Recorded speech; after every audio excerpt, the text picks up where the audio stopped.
mga tropa Lodi, meron ulit tayong gagawin dito sa shop.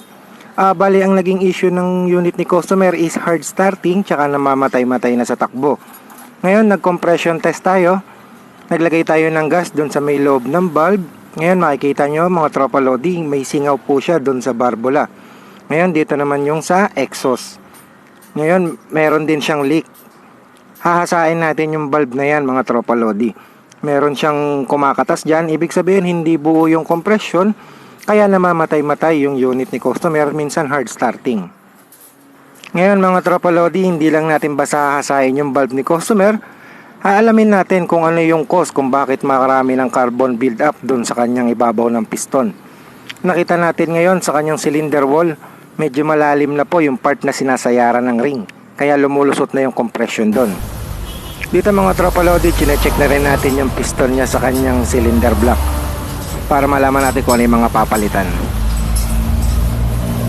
A few moments later.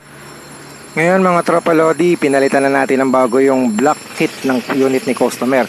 Kasi pag di natin siya pinalitan, paulit-ulit lang yung magiging problema.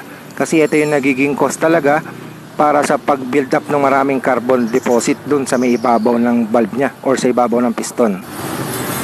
Ngayon mga tropa Lodi, magko-compression testing ulit tayo dito kung may singaw pa yung bulb after nating hasain doon sa cylinder head. Bali hindi na natin pinapalitan yung intake tsaka exhaust valve kasi nagkaroon lang naman na build up ng carbon deposit.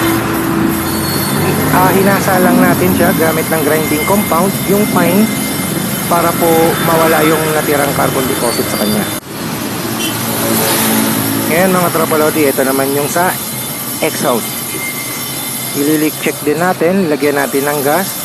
Makikita natin wala nang sinisingaw doon sa kanyang gilid, sa gilid ng bulb. Kaya mamaya pag salpak natin, buo na ulit yung compression niya.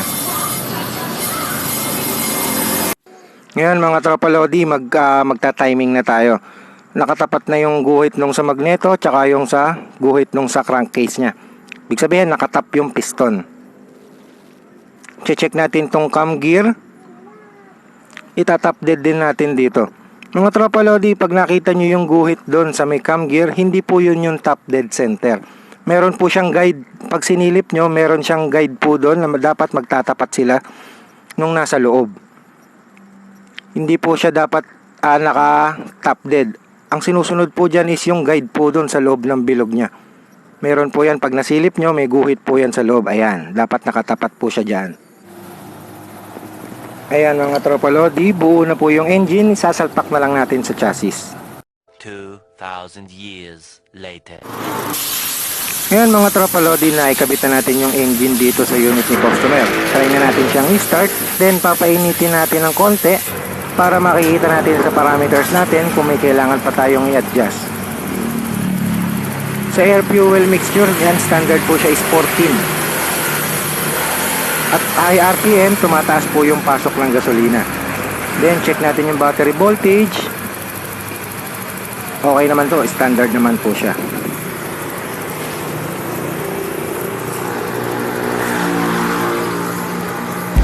Mga tropa Lodi, kung nagustuhan nyo yung video na aking ginawa, ito po ang ating Facebook page, Heliworks po. Meron din po tayong YouTube channel. Ito rin po siya, Heliworks din po. Maraming salamat mga tropa Lodi.